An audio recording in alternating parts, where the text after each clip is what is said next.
What's up, guys? So today I am making a video to show you guys my thoughts and my experience so far with this SC6000 that I just picked up for pretty cheap, I think.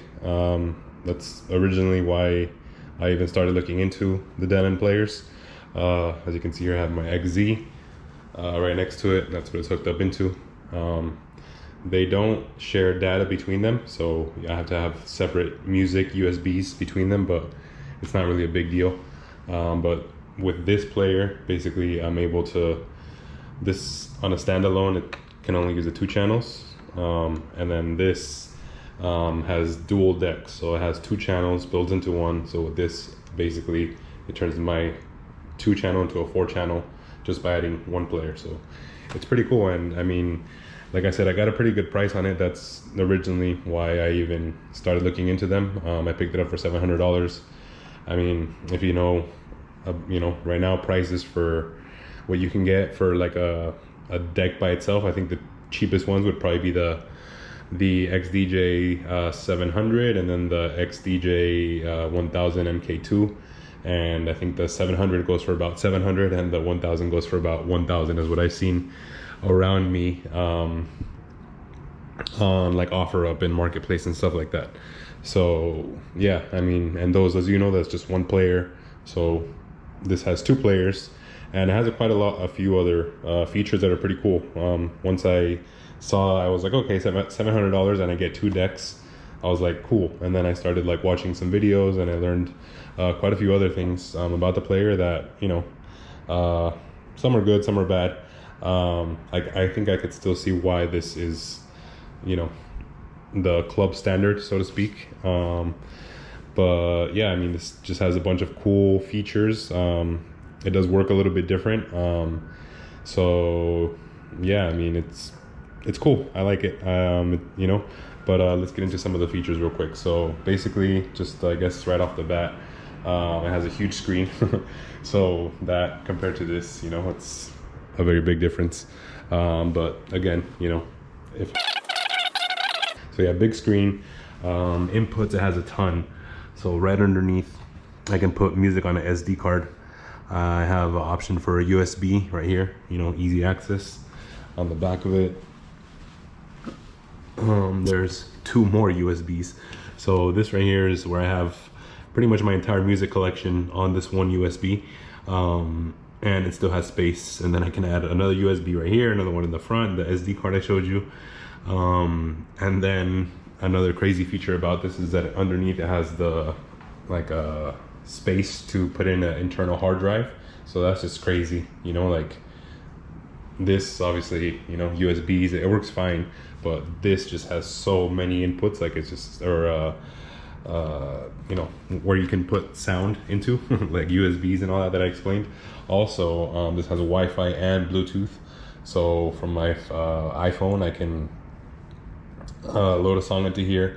I can also access my music library. This uses the Engine software, but I can access my music library from my computer on here, which is crazy also. I just found that out like the other day. And yeah, I mean, it's the layout, I mean, it's different than the Pioneer, you know, like that we're all used to. So I'm still getting used to this. But yeah, I mean, it's similar but different. For the deck itself, the platter, as you can see, is sizable difference. You have the big pitch fader here, so it's set up on both sides. You have your sync, your master, sync master, adjust, jog wheel adjust, vinyl, the speed, you know, the stop right there and right there, the vinyl. So, you know, so some of the things are in the same places. You have your loop, in, out, in, out. Denon uses like this little wheel thing, which is, you know, it works once you get used to it. Track skip are kind of in the same place between the two. Track skip, beat jump instead of search, so that's a little bit different. One thing I don't like about this unit is these buttons. So with the Pioneer, I mean, you can kind of press really anywhere, you know, so if you're like over here and you're playing, you just kind of hit it, like even here, like you'll still get the click that you're looking for, like no matter where you touch on these buttons. Even these, you know, I just I like the click of them, the hard plastic feel a little bit better. It'd be great if you could buy separate buttons for these, but yeah, this, like, sometimes it works when you're playing. Here, let me load up a track. So, and then the screen is like multi-touch, so you can swipe on it to like load stuff, you know. But yeah, it's so, press play, you can see it's playing out of this. I haven't turned on my speakers yet, but it's playing. And yeah, I mean, it's just these buttons, they're rubbery, they have this rubbery feel, you know, so they're kind of similar. No, they're not similar, they're a different type of, they're both rubber, but these feel different for sure. And I don't know, it's just, I don't really like the feel of how these buttons, but you know, like I said, it's my, and then a lot of the functions are the same. Shift, you hit the Q button, that deletes it, you know, so a lot of things are the same. But yeah, it has all those features. It also has streaming. I'm not a big streaming guy. I prefer to have all my music saved locally, but you can stream from a bunch of different streaming platforms, Tidal, SoundCloud, you know, Beatport, whatever. But yeah, I mean, it's a cool player. It's, you know, it's, with this, like I said, they don't share data. So, you know, you play a track over here, you listen to it over here, it gives you the readout BPM, right? So, why isn't it reading it? Oh, because maybe it's there it is, finally, 122, 122. It's, I think that was the first time that ever took this long for this one to, whatever. But either way, you also have the readout up here on the RMX. Anyways, so yeah, play a song over here, beat match it by ear, you know, because I can read, I know what BPM it's playing at, so yeah. Anyways, that's that. So yeah, I mean, interesting player. Like I say, it unlocks a lot of, you know, the capabilities of this mixer, because now I can do the, let me show you the dual deck. So you hit layer button right here, and that takes you to the other layer. See how it switches color? So that's my layer A, layer B, and then I can load another track here. Let's choose that, play. So now I have the dual layer activated, as you can see, A and B, and here I have it set right now to my turntable. So let me turn the volume down, line, and now, as you can see, let me just pause it so you see it stop. I'll hit play now, and it's back. So I got 4 channels from just adding one additional player. And yeah, what I like about it is that I can just throw as much music as I want onto this. I can also, like if I put music on my Dropbox, I can also stream it and then play it from the player, which is also pretty crazy.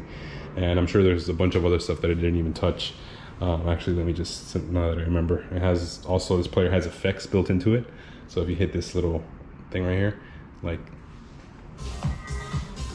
it's low pass, like that's pretty crazy. And you could change the effect. You want to filter roll, I don't know.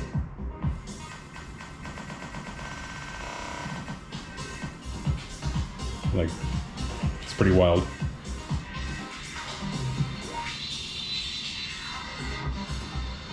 Right, and then there's also, it has loop, roll, and a slicer. It has a sampler built into it with built-in samples already. Obviously you can add your own. It just has a ton of features. And overall, I'm pretty happy with it.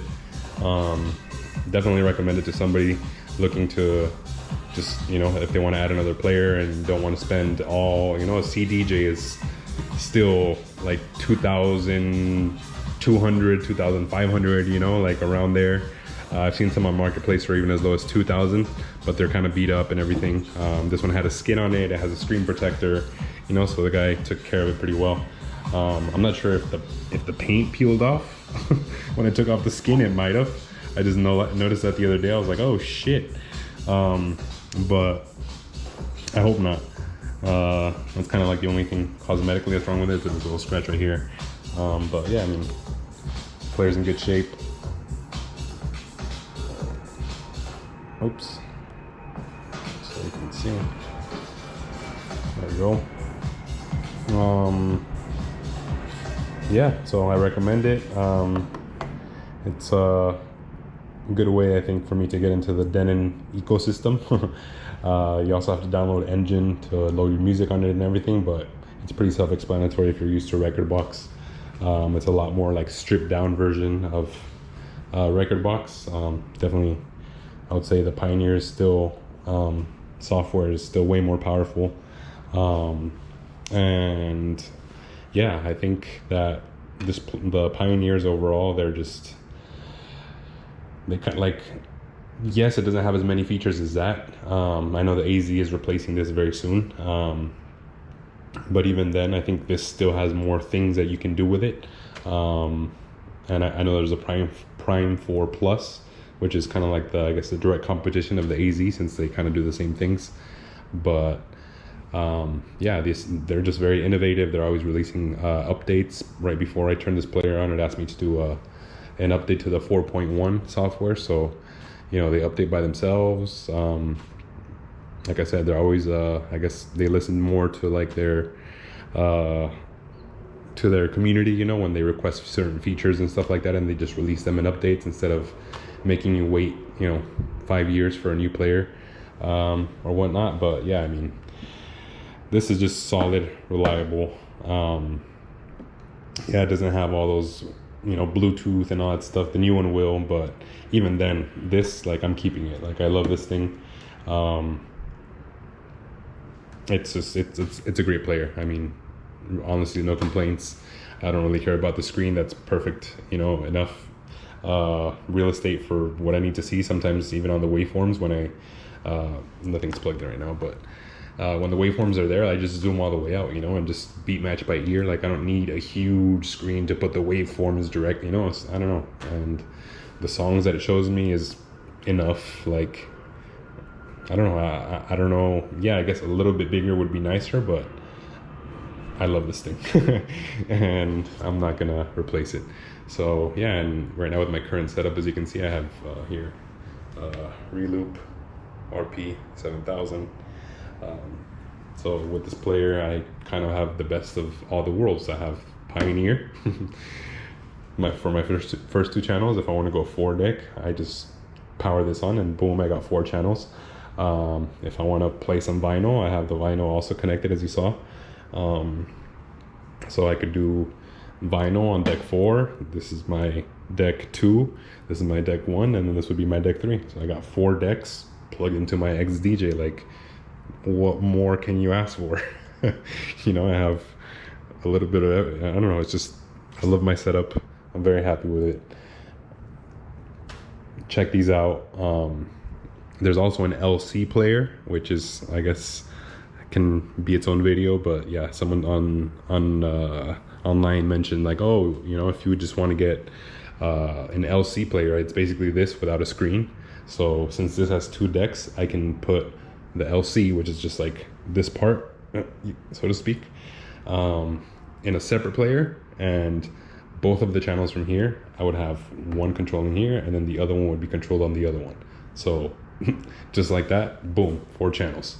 I was like, holy shit, like, how is that even possible, you know? So Denon is just kind of in a world of their own when it comes to like innovations and different things that you can do. That Pioneer, I don't even know if they'll ever have anything like that, to be honest. You know, I just don't feel like it's in their DNA, especially with this, maybe with Alpha Theta, who knows. But yeah, that's all I wanted to say, I guess, for now. And if you have any questions, drop them below and I'll see if I can answer them. If you have any suggestions, also, you know, drop them below. And yeah, subscribe, follow, and I'll be trying to share some more videos like this with you guys as often as I can. All right.